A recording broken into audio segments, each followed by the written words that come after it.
Mi nombre es Mayra Leslie Galván Estrada, soy estudiante de la carrera de profesional asociado a la radiología e imagen. Voy a exponerles el tema acerca de la función del tubo de rayos X y cómo se generan estos. Ahora bien, para esta exposición es necesario que primeramente entendamos la naturaleza de los rayos X y cómo se generan.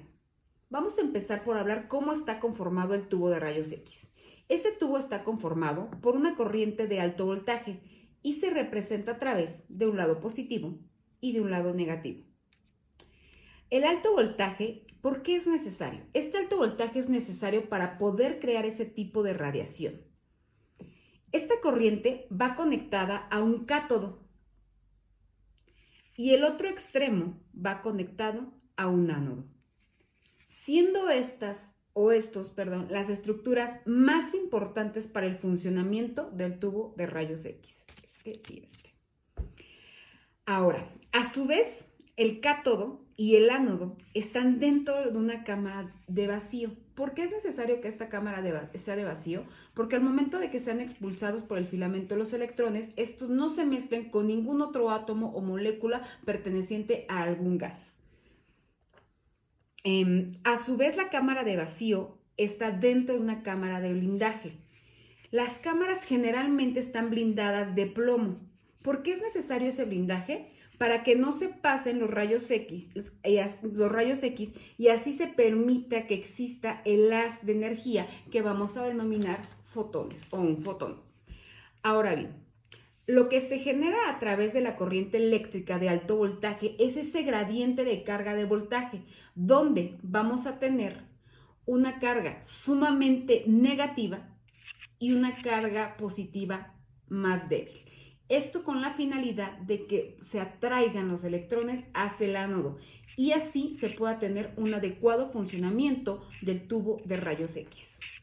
Ahora, el ánodo tiene un mecanismo para rotar que es muy importante para disipar el calor, y esto va a evitar obviamente que haya un sobrecalentamiento dentro del ánodo y se pueda dar esta radiación. También es importante mencionar que la cámara de vacío y la cámara de blindaje tienen una abertura. Esta se denomina ventana oval. ¿Por qué es importante esta abertura? Esta abertura es de suma importancia porque por ahí es donde va a salir disparado ese haz de energía que conocemos como fotones. Ahora, vamos a tratar de explicar un poco acerca del funcionamiento de este equipo, de este tubo de rayos X para poder emitir esta radiación. Al momento de que se aumenta el voltaje de corriente eléctrica, se genera ese gradiente de voltaje, donde habrá un voltaje muy negativo y otro débil positivo. En la medida de que esa diferencia de kilovoltaje aumenta, van a salir los electrones que llegan al cátodo a través de un filamento y estos van a ser disparados hacia el ánodo, lo cual, y es importante también mencionar que los voltajes que se utilizan más en radiología van entre 30 y 150 kilovolts. Ahora, continuamos. Cuando se aumenta el voltaje, hay un flujo de electrones a través del cátodo. Estos van a ser canalizados a través de este filamento. ¿Por qué van a ser canalizados por ahí? Porque vamos a evitar que estos se dispersen en la cámara de vacío. Y por el gradiente de voltaje de que hablábamos, que había un lado sumamente cargado y otro más débil, estos van a ser atraídos y entonces en ese momento van a chocar o sufren un choque o sufren un proceso de desaceleración brusco, porque el ánodo generalmente está hecho de un número atómico mucho más alto que el electrón y esto no puede, y el electrón no puede avanzar o atravesarlo. Y esa energía que se desprende al momento de hacer ese choque se arroja al medio en la forma de un fotón.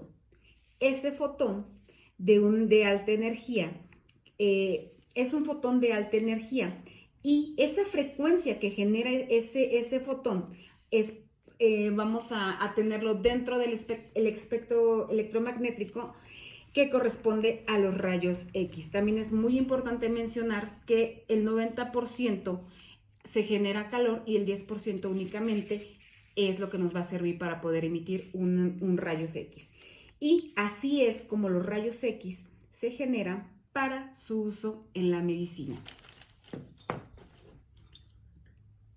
Espero que la explicación haya sido clara. Agradezco su atención.